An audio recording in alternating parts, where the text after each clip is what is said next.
Welcome back, everybody, to Body Bags channel. This is Snake Week here. I am Critterbuster, and I was the one that actually had the chance to choose the theme this week, and I chose snakes. Apparently, it was an extremely hard topic for everybody to choose from. I apologize. I didn't realize it would be so difficult. I have tons and tons of snake films in my collection, so I didn't think it would be that difficult. But sorry, guys. The film I'm reviewing today is Silent Predators.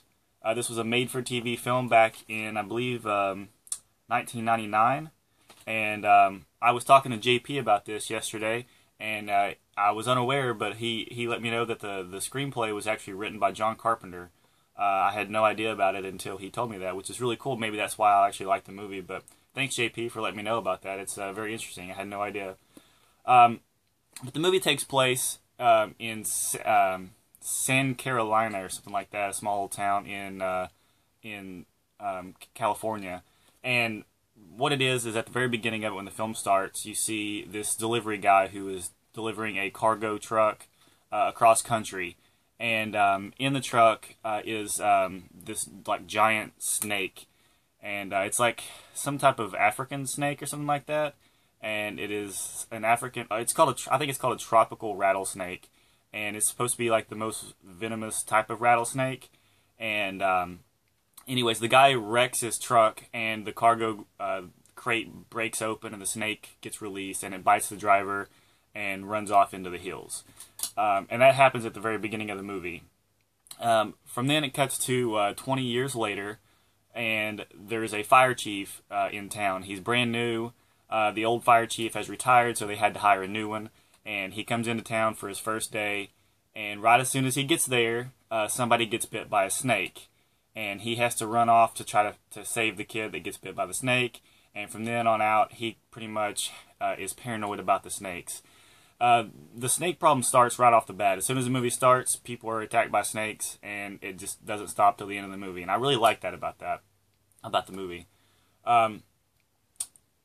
After that, the main guy, the fire chief, keeps getting call about people being bitten by snakes. So he goes to investigate, and the main guy over the town, who's like the mayor or whatever, I guess he's friends with the guy who is making a housing development area. And the guy over the housing development he has like dynamite and stuff, everything blowing up the area, trying to make room for the new houses. And he's like the biggest douchebag in the world, and he thinks that nothing's going to stop him from making these houses at all. So his plan is to just ignore everything, cover everything up, and continue with the housing development plans. So the fire chief is doing his best to try to shut it down and try to get everybody to agree that we need to have somebody come in and eradicate the snakes. But there's just no proper way to do so until they figure out exactly what kind of snake it is and how to deal with it. But that the housing development guy he just wants everything covered up so he can continue, so he doesn't lose any money. It's all about money for him. They go on like a snake hunt, and they find out that there's tons of snakes everywhere. So the guy is just going to go ahead and try to do what he can to cover everything up and do it himself. Like, he doesn't want anybody's help, because he thinks that if word gets out, then nobody's going to want to live in his housing area. So he gets him and his friend to go to the. They finally find the area where the snakes are like laying there dormant, like the little, I guess their little cave or whatever that they're in, and the guy and his I don't know what he's called, the guy that I don't know why I'm drawing a blank here, but the guy that goes in to like eradicate bugs and spiders and snakes and stuff like that. The job title is blanking right now.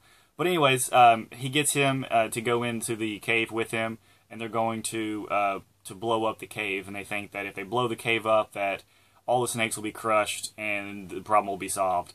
So as they're setting the dynamite into the cave, the guy gets bit by a snake, and the explosion sets off early, and it doesn't go the way they want it to, and they get trapped inside with one of the female assistants. And the female assistant calls for help. She calls the fire chief, and the fire chief has to come and rescue her.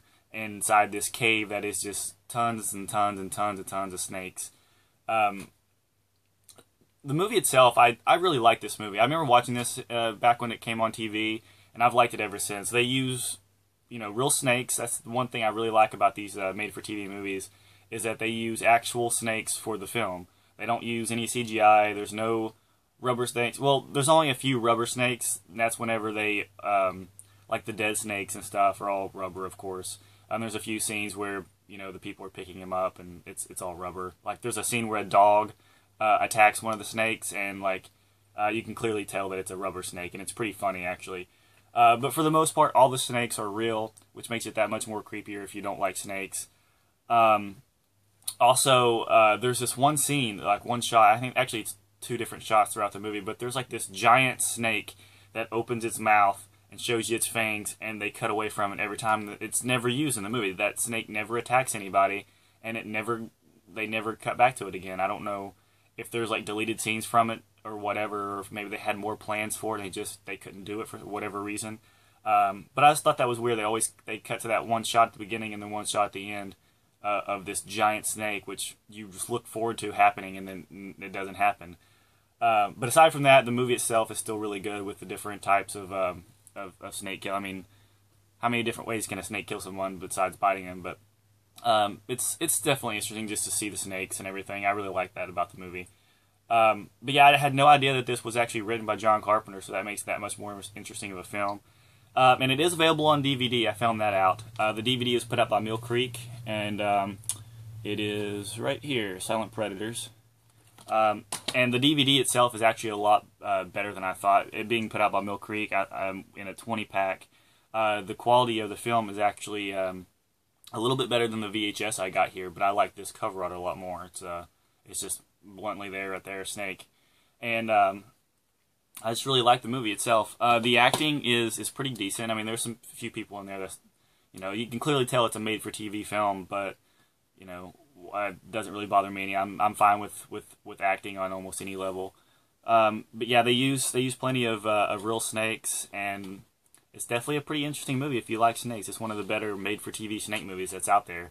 So thanks, guys, for watching Body Bag's channel once again. This is Snake Week, and I'm looking forward to seeing everybody else's reviews. Let me know what you think of this movie. Have you seen this movie, or do you not like snakes? Post comment down below, and see you guys.